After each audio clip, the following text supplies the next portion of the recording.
welcome to our latest episode of Ops Unfiltered. Today we have a very special guest, David from ShipInsure. Hey, David, how's it going, man? Great to be here, Jared. Excited to do it. Yeah, thanks for coming on. We had this plan for a while. Last one got canceled. Thanks for being flexible and pivoting your schedule. I always prefer doing in-person podcasts because I think we can have a lot more authentic of a conversation. Absolutely. Yeah. So how's that been going with ShipInsure these days? Man, it has been really wild. We're incredibly young. You know, we just crossed like 1.3 million, just barely. Hawk Media. Amazing. Who, we're stoked about it. Hawk Media, who has 5,000 clients in our space. They have a venture group. They basically invest in companies and then refer a lot of business to them. They just barely put a $500K investment into us, and we're really stoked about that. We view it as like a 10-year partnership, and we feel like they're going to over-deliver in every way. We're really blown away. Okay. And just for reference for us, David is the CEO of ShipInsure. Real fast for everybody listening, what is ShipInsure? What do you guys do? Yeah, so ShipInsure is an option that customers can add at checkout. Brands add us to checkout typically on Shopify. They install the app.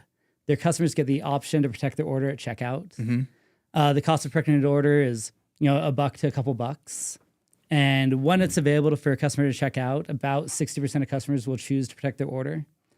If that order has an issue, let's say it gets lost, damaged, stolen, a myriad of other scenarios that happen between it leaving the warehouse and getting to the customer, we do a repurchase. The brand makes a second sell. And so you cover the cost of repurchase? 100%. So the brand actually makes a full second sell, full revenue. Oh, okay. I got it. And the customer solves their problem in a few clicks. And so imagine like a damaged package scenario. The customer usually ships that back to the brand. They no longer need to do that. They just take a picture. We do the repurchase. The customer has a much easier experience. So you're also doing the customer service on those? Yeah, so we handle the claims, okay. Do the service on that. If it's stolen, it's a really awkward conversation for the customer to tell the brand it's stolen and for the brand to handle that conversation. It's much easier to do it in this format. And the customer, it guarantees that you're going to have a smooth experience.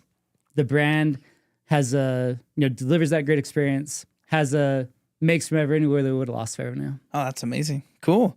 Well, but before we dive, we're going to dive way deeper into ShipInsure, what you guys do, how you guys have scaled. I'm curious right off the bat. So you guys just crossed 1.3 million in ARR? Yeah, and it's like year one of business for us. So that's amazing.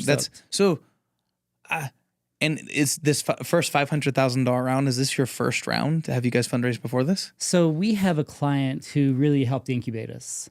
Okay. And so they put $2 million into us a year ago, and they've been an absolutely amazing partner. Do you mind saying what customer that is? Yeah, it's Tanga.com. Okay. They're a daily deal site and a really incredible group of people, and they're a big part of our story.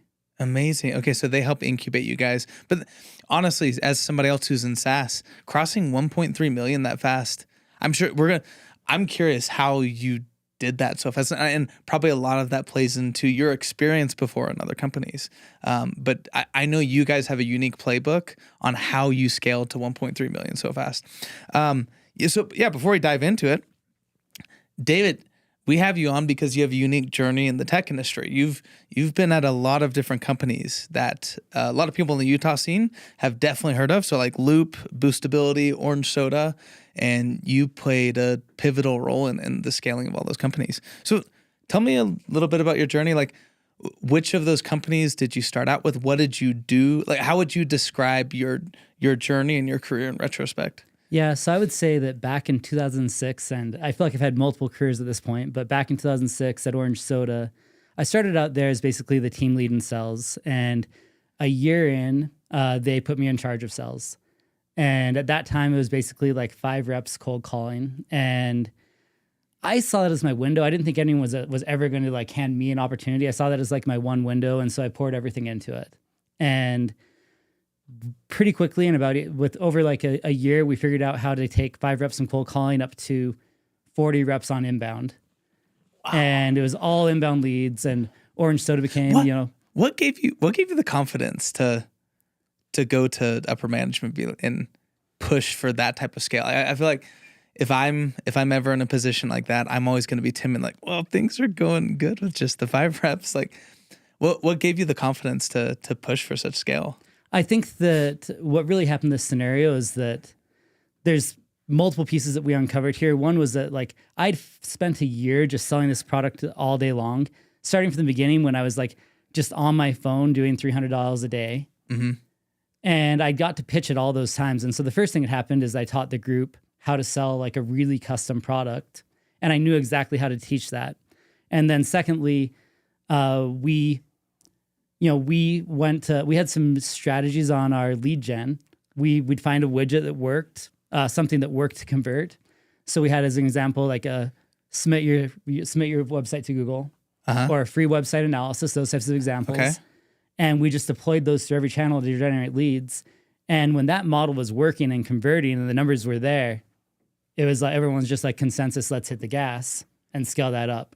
And so that's how it came about. So you got a great lead magnet that you pushed across all channels, and you already had really good reps that knew how to sell. We figured out how to take a really custom product and sell it, and teach people how to do it. And real fast, can you explain what was the product? Yeah, what so in that case, it was mostly search engine optimization. Okay. And the benefit that I had in that role is that I'd spent every day pitching it. I knew the pitch inside and out.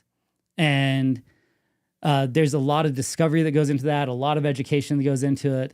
And we were doing a pitch where it would typically be like a single call or a 2-call close. Oh, okay. And so it was both an EQ and an IQ pitch.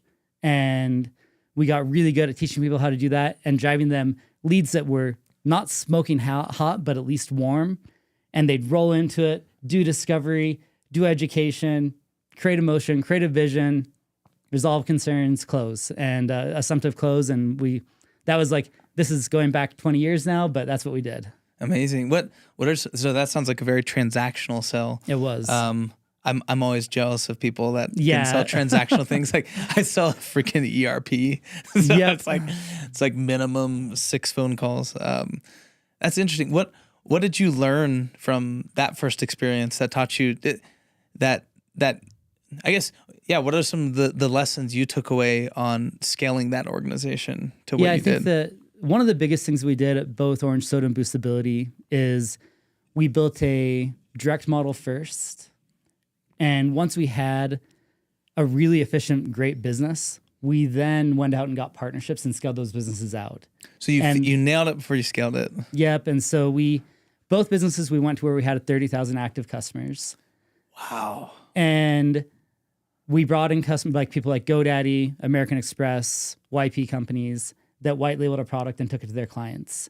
And we also found another unique model that was a big part of both those companies. And it came about because we started working with Network Solutions.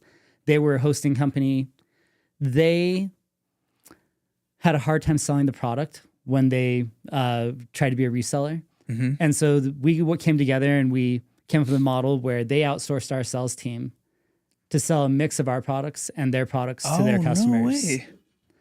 And what happened with that is that we took things that happened in their system, like maybe someone just added a shopping cart to their website. Mm-hmm. We considered events like that leads. And so instead of just going after let's call this group of customers that are in this category, we called based on a hand raise. It was some kind of action the merchant took. And we considered that like an event. And we called based on that. And we were able to develop the $500K of MRR off of that partnership with Network Solutions. And we then did pods with a bunch of other companies. And when we started Boostability, we developed a model kind of like that with SEO.com. And that was a big part of Boostability getting its founding. Wow. So we developed our direct channel. We brought in co-branded partners and white label partners, and we were able to scale those out. And I would say that compared to the SaaS world today, we had just an extremely high partner-centric approach in how we built those companies. So, 2 questions. Number one, how do you even approach a company for a partnership like GoDaddy? Who do you reach out to? What's the pitch? Because even when I hear partnering with such big names, I think even somebody like me in my shoes, sometimes I feel intimidated to go to a Shopify or in this case, like a GoDaddy. Who do you approach and what do you say to them? Yeah, I think that this is part of why the nail it before you scale it is part of the equation. I think that as you develop a really exceptional system for what you're doing, and you can point to your team and say, this is why we're great at it. This is why you want to work with us. These are the results that we have. This is who we're already working with. If you've nailed that, then it's easier to go have that conversation. And they can look at it and be like, man, there's no way we're going to do that. We need that benefit. And so I think it's what you said before. It's nail it and scale it. So it's the confidence comes from actually having an exceptional product that you know you can plug into a big ecosystem like GoDaddy. 100%. Okay.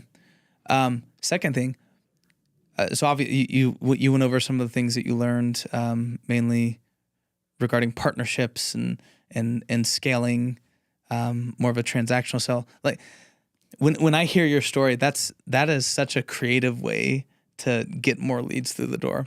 What advice would you give to other SaaS founders, CEOs, or salespeople on, or I guess, let me rephrase that question.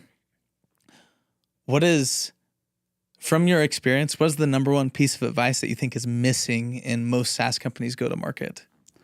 Well, I think that the first part of that is just that every company is different, and identifying the mix of go to market that's going to be the right answer is different for every company. And so I think it's helpful to just like compare every model that's out there. Think about if like, could this apply to our space? And I think like starting from square one, I would go to Google and look at every competitor that's in your space and look at everything that they're doing. I would benchmark off of everyone. And then I'd think about like, what are other spaces out there that are like semi-related? And I'd go look at how they're doing all their go-to-markets.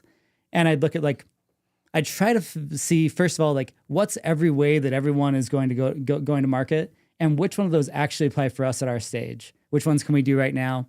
I think that's like a way to get started on it. And then ultimately, I think the belief that if you're passionate about something, if you care more about it than anyone else, you can find some way to do something better. Right. And so just having like that belief that if you spend passion and time on that idea, and like when you wake up, it's like what comes to your mind. When you're in a shower, it's what comes to your mind. If you're in that kind of a mode, you're going to unlock those kinds of ideas. God, I think you being the CEO of ShipInsure and your explosive year of growth, 100% was because of the experience that you've had in the past. What specific things did you apply to ShipInsure in this explosive year? Yeah, what I would say is that, first of all, ShipInsure is really born out of experience that we've had. And first of all, we like a few years ago, I got to run sales for Route from the beginning there, and then build partnerships there. And after that, I was recruited at Loop Returns, which is the leading returns app on Shopify. These are some big names. Well, Utah tech scene. For Loop, it was honestly, man, like a humbling experience, because I went there. They're a Series B company. They brought me in to run partnerships, and they had built such an incredible product already and built deep integrations already. And they had an incredible team that had great relationships with their customers. And when I went there, 3% of their closed won business was coming from partnerships. And the initiative I took while we were there was to be a net giver out to partners. And like the core of that, there's a lot of ways to drive value to partners, but the core of it is driving leads out to them. Mm-hmm. And we made that a huge focus. We had support across the company to do that. And as a result of that, we were able to drive revenue from partnerships up dramatically. 21 months from when I got there, partnerships representing 60% of closed won. Wow.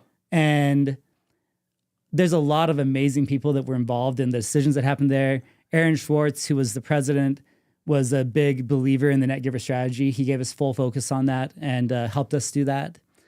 And really, like, having had that experience and looking back on the shipping protection space, what we felt like is that the way the space had been done so far was platform-centric. And we believed that if we went and made the merchant the hero, focused on their needs, customized around the experience that they needed for themselves and for their customers and for what would impact their bottom line, we believed that by itself would help us build deeper relationships. And then secondly, we believed that by building deep integrations in the space that added real value and driving value out to those partners, that we could become the product that merchants loved the most, because we we're serving them and allowing them to have a seamless experience. And then secondly, that on the partner side, we could create incredible relationships there and become the first company in our space to really become like a core part of the Shopify stack. How do you, by the way, I love this net giver attitude. It's something that I'm really learning a lot about as I'm trying to expand partnerships at Luminous. But with this net giver strategy, how do you choose who you give to? How do you dictate, okay, like this is the partnership we're going to go to? Like, for example, if, I don't know, say there's a ton of order management systems out there. How do you choose which one you're going to build an integration to and which one you're going to start sending leads to? Yeah, I think the first decision is like, which verticals are we going to focus into? And the very heart of that is the partners that you integrate directly into are number one. And so for us, we integrate into Help Desk Ask, we integrate into Gorgeous. If a merchant is using Gorgeous, their service reps are able to see the status of a claim, file a claim right within that platform. It solves a huge crosstalk problem. And so the heart of that is that we are better together. We have a better together story. And so our integrated partners, we have the strongest story with, and that's the number one place to focus is on integrated partners. But you guys wouldn't choose one person in a specific vertical. You'd integrate with all of the best ones. Yeah, I think that you typically do that. And then like we integrate right now into Gorgeous, Zendesk, Freshdesk. That said, we drive the vast majority of our leads out to Gorgeous. And that decision specifically is that Gorgeous is a great partner to us as well. And we believe in what they're doing. We believe in the product we have together. And we work really well together. We help each other all the way through the process. We connect not just at the top of the chain, down the chain, account managers, sales reps, we connect there. And so number one, like we focus on places where where we truly serve the merchant. And then we only work with as many partners as we can deliver value out to. And so in the agency space for us right now, that means that we only choose a few agencies. We drive value out to those agencies. We don't go after 100 right now because we can't drive value to 100 agencies. Wow. And so we try to match it to what we can actually handle. And we're great with working with a small partner as long as they're very like dedicated and working back and forth with us. And then we take the first step with partners to try to drive leads out to them. Number one, we just give first. Yeah, give me an example of this net giver philosophy. What's a recent example of this philosophy and how it served your business? Yeah, so I think that number one, we've done this with Gorgeous. And so we go out to trade shows where the merchants are the booths. We have a lot of success with that. And one of our reps, Jason Kazarian, goes to a show. As soon as we get our integration, he finds 2 or 3 merchants. I think he found 3 merchants in the first 2 weeks to refer to them just while we're out and about talking to merchants. And he makes 3 referrals out first.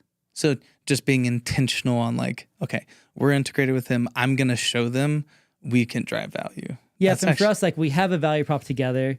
Like there's a reason for us to pitch this. And we believe in being a giver. And that belief is known across our entire company. And at the end of the day, like we let our sales reps know that like that's an expectation that they're driving leads out as well. One thing we did at Loop is that we started paying for every referral out and doing a competition every month on who could drive the most referrals out. And we do that at Loop as well. We have incentives. The partners offer incentives. And those are all things that we do to help us drive leads out. Okay, interesting. Yeah, honestly, whenever I hear this, I'm glad that you're sharing this message on a podcast because as a founder of a tech company, your strategy it's very creative and it resonates with me because I'm not somebody who really has a background in partnerships and talking about this. Like life isn't this zero-sum game where one person you need to take all the leads to yourself. So it's really interesting that I think for most tech companies in e-commerce enablement, we can adopt this philosophy and it'll probably serve all of us much better. We don't need to hoard all the leads and, only choose who we should give leads to. Like everybody can be connected. Everybody can win here. I think so 100%. And if I was to describe like most of SaaS, what comes to mind is account-based marketing. And most of a lot of great SaaS companies have grown out account-based marketing. We use account-based marketing, but I think that a lot of times the way that companies set up account-based marketing and partnerships, it feels like they're opposed to each other. And what we believe is that if you build incredibly deep partnerships, you can actually use account-based marketing to further unlock those partnerships. And so when you start looking like down further in the organization, you say, hey, this enterprise account manager is managing a book of business on our partner's side. How can we solve problems for their current customers that are mutual for us? How can we work together to like make them the hero to this customer of theirs?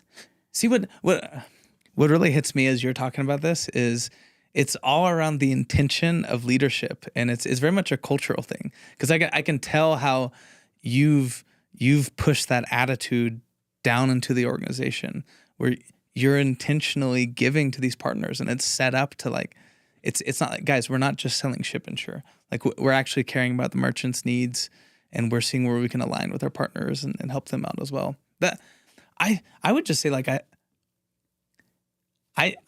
I'm seeing like a really big difference between that attitude and then another type of attitude that exists in SaaS, kind of what you're talking about, where it's mainly account-based marketing and partnerships and them being totally separate. Honestly, even as you're sharing this, it pumps me up as the founder of Luminous to be like, man, we could be doing so much more. We could have so much better intentions for our partners. Yeah, I think for us, it's a core value for us. Like, be a net giver is a core value for us. And it's a really powerful thing because we want to be a net giver to our customer. We also want to be a net giver to our partners. And at the end of the day, like the question gets asked, like, if you're net giving, how do you make money? And what I would say is like, number one, it's an attitude. And if our people go into those calls and they know that we want to give out to partners, that is like who we are, they're going to feel emboldened to like take steps to give. And when we reach out and give, like we create a magnet. And so I think it's important that we start by like make the merchant the hero, give them value, drive value together. Like, let's have a better together story. Let's do something together that creates even more value for the customer. And then let's give to the partner. And what we believe is if we give to that partner and focus on the partners that we actually have better together stories with, we can develop an ecosystem there where we're all creating more value together. And what that leads to is a bigger client base using the integration leads to like a second integration with even more value. It leads to even more value for the customer. And so you end up driving additional value, additional lead flow, additional merchants. And we look at it as a growth lever, but really like is the best way to drive value to customers. Interesting. Yeah, it's at Luminous, what we do is, because on the ERP back-end inventory space, it's a really complicated market. There's a lot of tools out there. There's a lot of point solutions, very few that are like true ERP that can solve a lot of the needs of supply chain that you need in a supply chain ops system.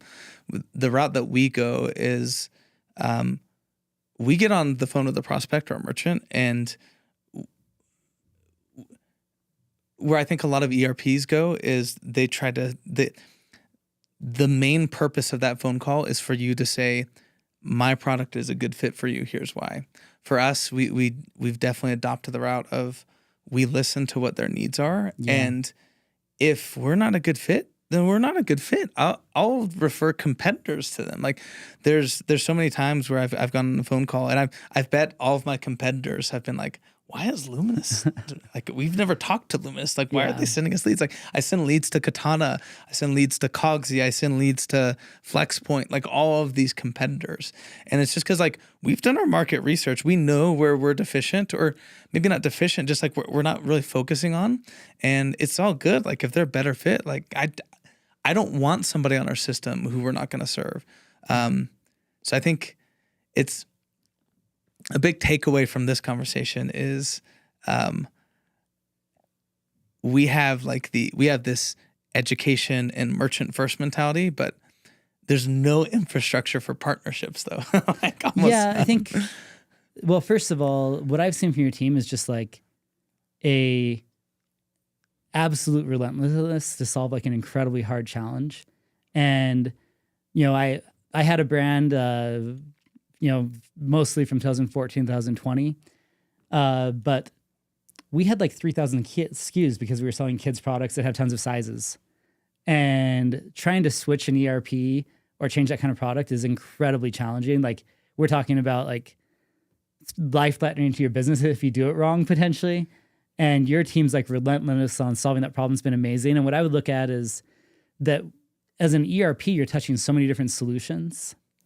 And you do have, like, if they can work smoothly with you, that's a value prop to the customer. And so I think you have better to clear the stories like up and down your company. And you probably key in and you're like, you know what? These 3PLs are great for us. Mm-hmm. And for Loop, logistics became like our number one referral channel. Interesting. And it started off as our lowest channel. We found we could drive leads out to the 3PLs better than any other channel. And since we were driving leads to them incredibly well, we also got a lot of leads back. Got it. This is a little bit of a side tangent, but obviously you've been in e-commerce enablement and tech sales for a really long time. You just said that you ran your own brand for a long time. How did that help you gain more empathy for the merchants? Yeah, I think that's empathy is the word, because, you know,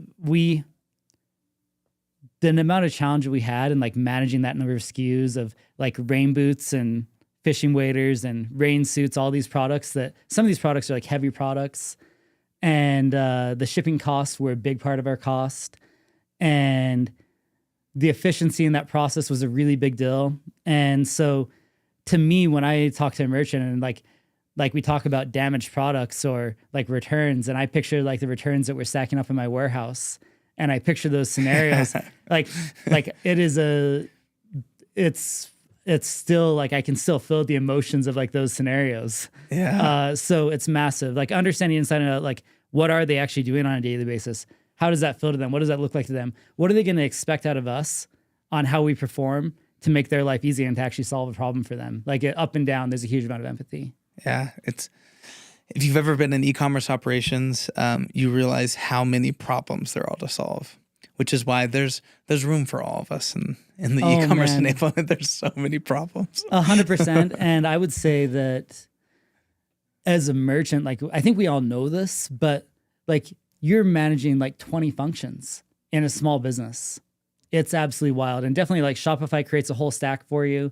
But the more that we can be efficient, solve what we're supposed to do, maybe solve multiple problems for them, I think that's a big deal for merchants. And I think that we're going to see a scenario where merchants are going to want us as solution providers to solve a stack of problems together. Yeah. And I think we're going to see more and more movement towards that. That's really interesting. I agree. I think you're uniquely positioned to answer this question. What advice would you give to merchants when picking out back-end solutions as they're scaling? Because that's a big piece of this podcast. I always ask this question. We talk a lot about ERPs, but you've had experience as a brand and also a lot of different back-end tech. What are some mistakes that you see merchants make?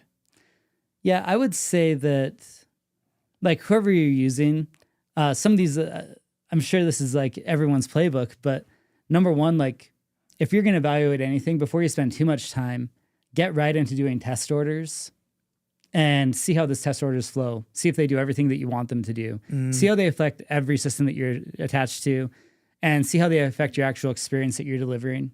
And I would say that like you can have lots of discussions, but people can put lipstick on anything. Get right into doing test orders and see if it really does solve problems for you and work smoothly with everything that you're doing. Oh, I love it. That's great advice. Going back into ShipInsure for a little bit. Now that we've gotten your background, we kind of understand what drives you. I understand your strength as a CEO. Tell us a little bit more about ShipInsure. Why did it get started? What motivates you to keep going with ShipInsure? Yeah, I think that ShipInsure was completely born out of the belief that we could serve the merchant so much better in this scenario. And our belief was that in the shipping protection space, more so than maybe any other space, that someone who really made the merchant the hero there was just such a large opportunity for it. There's so much need. And that was number one, like the belief that we could make it so much better. I also believe that shipping protection itself is a part of the stack that I would say is undervalued currently. And the way I would say it is that you've got like Gorgeous as a help desk, they solve service issues. You've got returns platforms. I think that the way that shipping protection has been done so far makes it seem like a smaller problem or a smaller solution that it actually is. And that if you go out and actually dig deeper into that partnership, you actually create a more custom solution, you create more value for merchants. So it becomes like, I believe that it becomes a core part of the stack that they have to have, and that it bridges service issues and returns in a beautiful way and becomes like an incredibly core component. And so I believe the entire space becomes more valuable by doing it right. Where specifically is the industry of shipping protection or order protection missing the mark? I think that number one, it's been that the focus has been on the platform being like the hero, the platform solving the problem. And if you look at like how Shopify's built or how Loop Return's built, the whole solution is on the merchant creating their experience. And so I think that the shipping protection space is fundamentally like missed that or even mark. subscription. It's like subscription platforms. Yeah, It's so very it's much around that too. fundamentally like platform experience or merchant experience. We're enabling the merchant to build their experience, and like, you know, they can deliver a beautiful experience to their customers while also making the decisions that improve their bottom line, like that are core to them. I like that a lot because I'm familiar with the space. I don't know.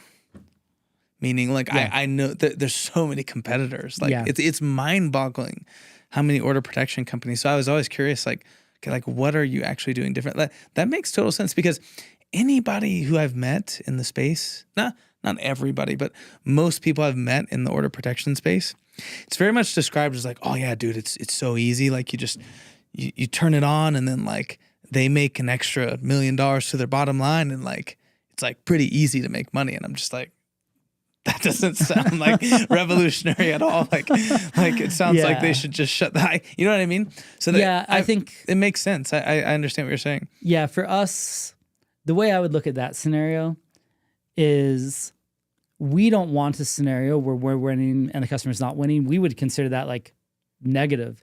We want to ensure that we're driving massive value out. And I think that when we talk to customers, I think they come into these conversations, some of them, like, they're familiar with the space, thinking it's like a bidding scenario.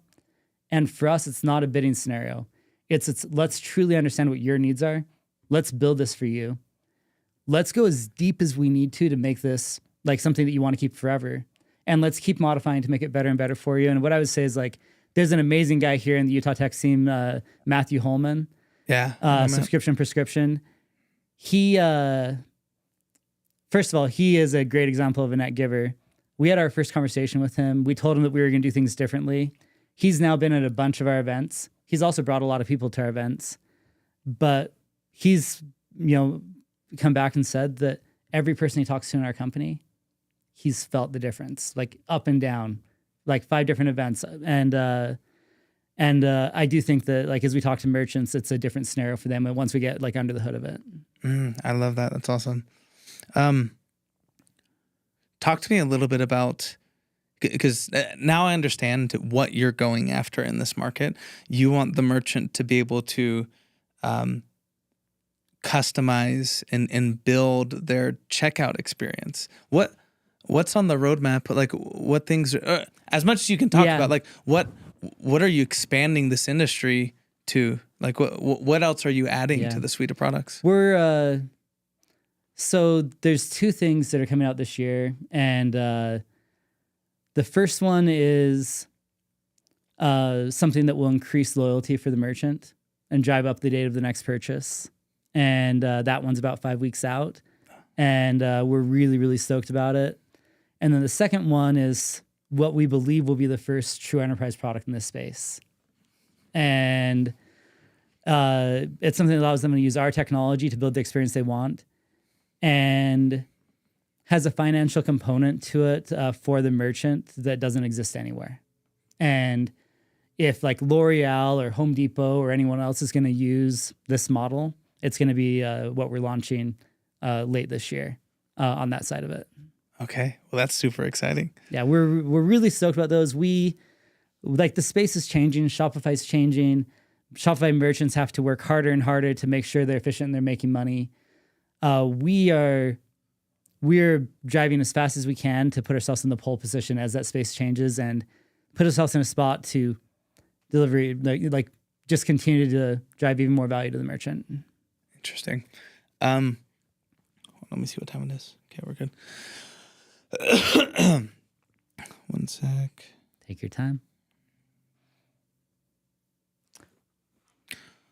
In this space, in the order protection, shipping insurance. But by the way, is it shipping insurance or you? I've heard things like you're not allowed to say that or something. No, you can say whatever you want. We I think that the problem to solve is order issues. And order issues is like bigger and more painful than just like the original loss, damage, and stolen that was being solved. Like brands and customers feel it. Like they know the answer is like order issues are painful. The truth is that stack of problems are being solved like in a myriad of different ways, and a lot of them are still painful. And we're solving a lot of them today. And like as we continue to build, we want the customer and the brand to actually like, hey, there's one solution that actually solves that. That's what we're solving. Order issues. I really like how you frame that. It's order issues.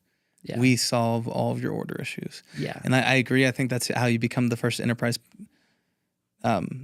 software in this vertical. We can solve all of your order issues and we plug into all of your existing tech.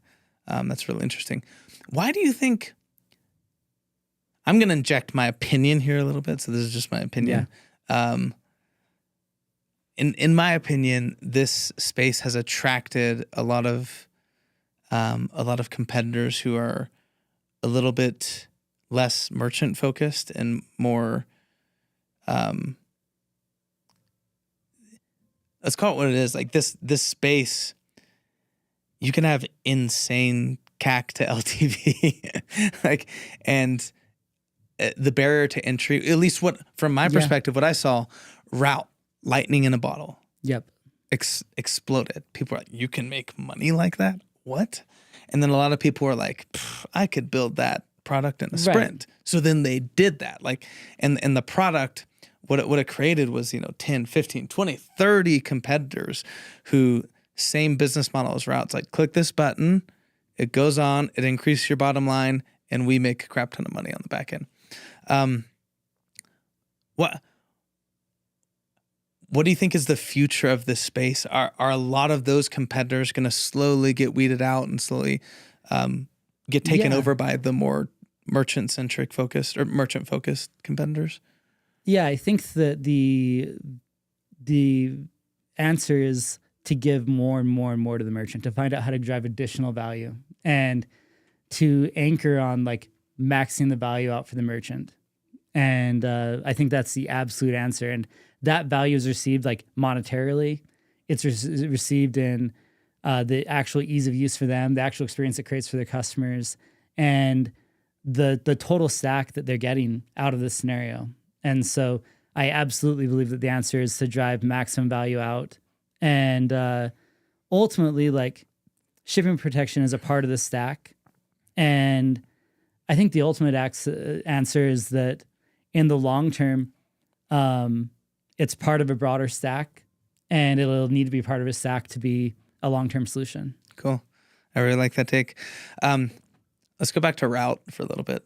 Route, lightning in a bottle. Yeah. Lightning in a bottle. What was it like just being a part of that? Yeah, well, first of all, like route was really interesting for me personally because I spent the 5 years prior to that out of tech and building a brand. And route was like a true SaaS scenario. And we built like Orange Soda and Boostability, but we did them a really different way. We built those companies like with a very partner-centric approach, and we drove a lot of warm leads. Like I've done a lot of cold calling personally, but the teams that I built at Orange Soda and Route were like mostly on warm and inbound. Mm-hmm. And so first of all, for me personally, like building Route was interesting. I was the VP of sales, and it was definitely like the model to go out and do a SaaS play. And so there was a lot for me to learn. And I would say that like, number one, like I worked with a lot of great people, learned a massive amount. I was the VP of sales through that first year. Okay. And through the Series A and afterwards, and we got to the point where we had like 20 reps that were really, really successful during that time. And it was just incredibly, incredibly cool. The first day that I heard about, like when I talked to them, I thought I was just going to go in to help a buddy brainstorm on go-to-market. And it ended up being like a discussion where they were asking me to be the VP of sales. It's not what I planned on. And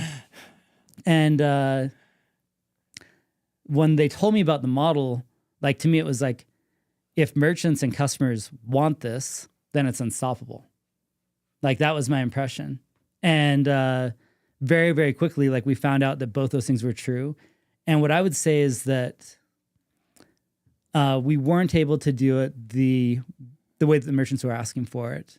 And I have a lot of love for the entire team at Route. And I also, had the chance to go to Loop and have a different experience there. And we've been able to go out and, execute on what we think customers were always asking for. Interesting. Well, and I guess we'll see how this plays out at ShipInsure. Yeah. Because I truly think you guys are focusing on the needs of the customer. It'll be really interesting to see how your product expands. Because it's funny enough, it's actually a very untapped market. Like the use cases are just so narrow because I don't think they have the same vision as you guys. Well, awesome. First off, I need to. I think Route Sales created a bunch of sales reps with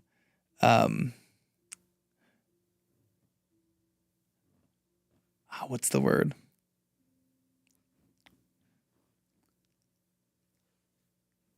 I'm not gonna pull you out of this one. I'm trying to think of a slogan here. It's like Route, ruining sales reps' expectations since 2016. Yeah. so many Route sales reps, because there's a lot of Route sales reps because you guys were crushing it. It's like what's so funny is that you guys were so good, or at least like. Yeah, it was the SaaS product in the industry at that time. It was like lightning in a bottle. Any Route sales reps that I've talked to or interviewed, it's like, what you mean? Like, I can't just press a sequence button and people like sign up and I get a fat check. Like, that so world funny. has changed completely already. Yeah, and I think honestly, like, there's a big shift going on across the board in all of SaaS. And the model of like, do a Series A, hire this many salespeople, do a Series B, hire this many salespeople. That model, I think, is also going away. And totally agree with you there. And I think sales have a massive role to play. But I think that like organic referrals, partnerships, and really like building a product that like has its own attraction and being able to build a community around that. I think those are going to be bigger elements of the future. And being obsessed with providing value. Yeah. Amen. I just feel like that's where so many companies sort of fizzle out. It's like, well, they stopped really caring about the merchant. At the end of the day, like that's who we're building towards. And that should never stop, ever, no matter how big you get. 100%. And I think that for us, like every day, it's just like, what are we doing today that's going to make the merchant the hero? What integrations can we build? What problems can we solve? What are our customers asking for? How can we reimagine this to create even more value for the merchant? And as we talk to merchants and have that kind of perspective, I think there's a magnetism to it.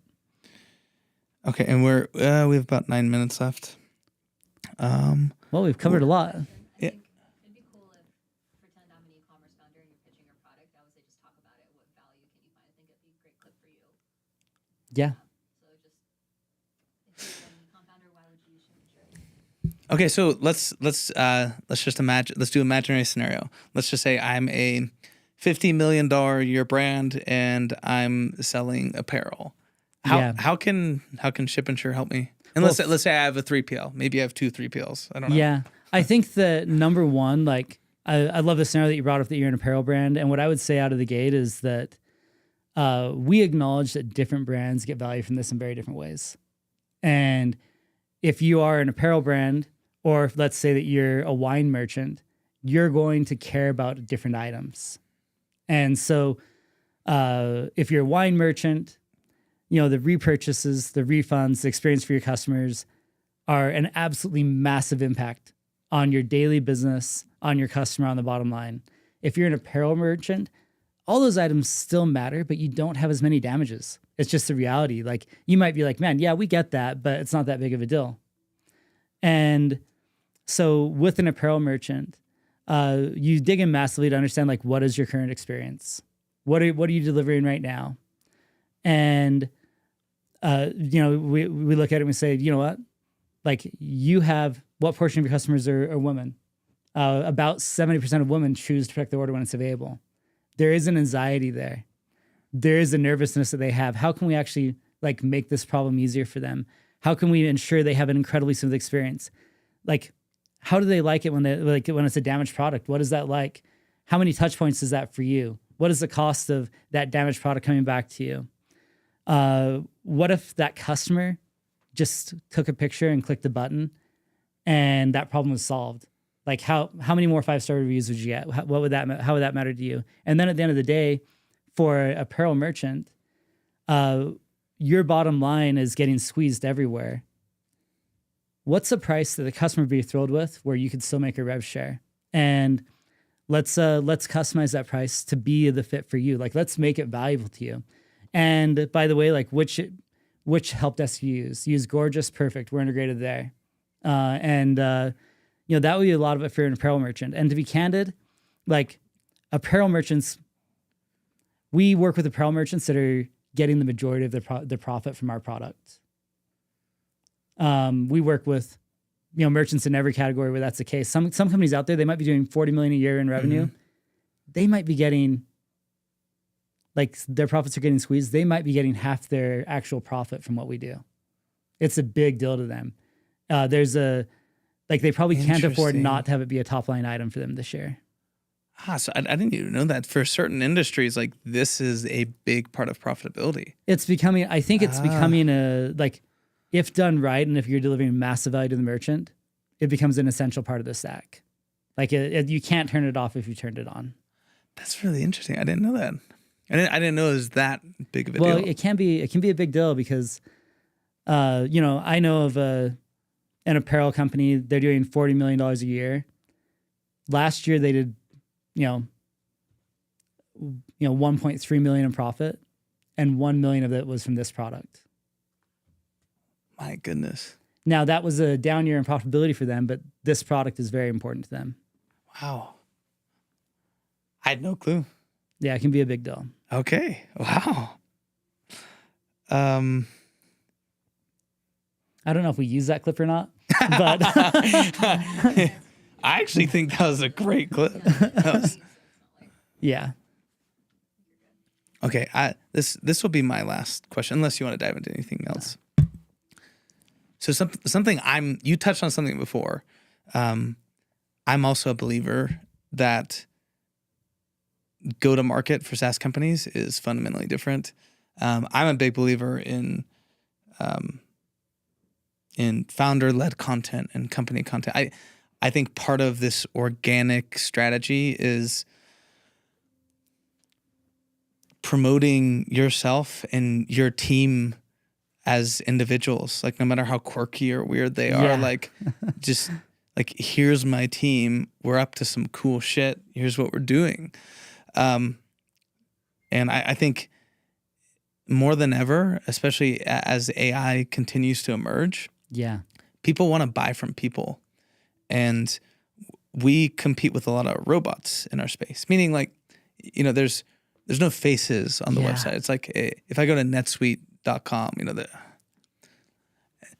with Luminous, it's like, we're doing some cool, we're solving a problem that's really hard to solve, and we're doing it relentlessly. Yeah. Like, come look behind the curtain. Like, we're doing some cool stuff. It helps. Anyways, my whole point is, I think that is going to be a fundamental part of go-to-market. You hit on something that, honestly, is like a big takeaway for me, is this idea of scaling. the old way of scaling being like you get traction, then you do series A, B, C, and it's literally just a formula of CAC to LTV with number of sales reps and AEs. I agree. I think that's broken. And the one part of the equation that I was missing personally was that I totally agree with you on is partnerships and ecosystem. Like you have to carve out your way. You have to carve out your space in the ecosystem. That is a big deal now. And that's my biggest takeaway from today's conversation, where I'm lacking.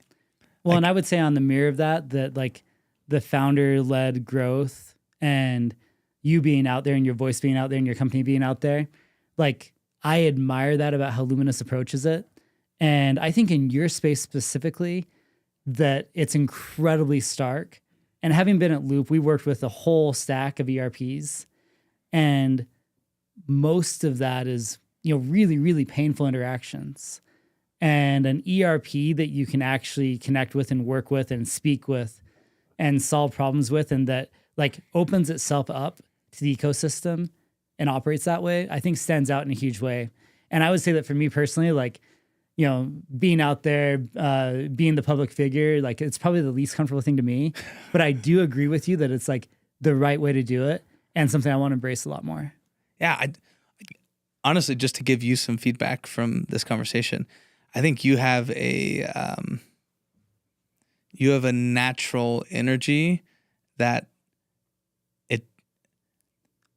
this idea that we were talking about of just being a giver, I think you exude that energy and I feel it. Like I really do. Honestly, just from our interaction, it like something was conveyed to me that wasn't before. So I would encourage you to put more content out there, because like that really helped me. Like That's awesome. I got a ton of value out of this conversation, and it really showed me from your experience and how you've built things in the past, like where we're lacking and where we need to focus on. So very helpful. And I appreciate amazing. that. Yeah, I appreciate that. Yeah. Anyways, guys, that's the episode. Like and subscribe. Jared Ward, Ops Unfiltered. See you guys later.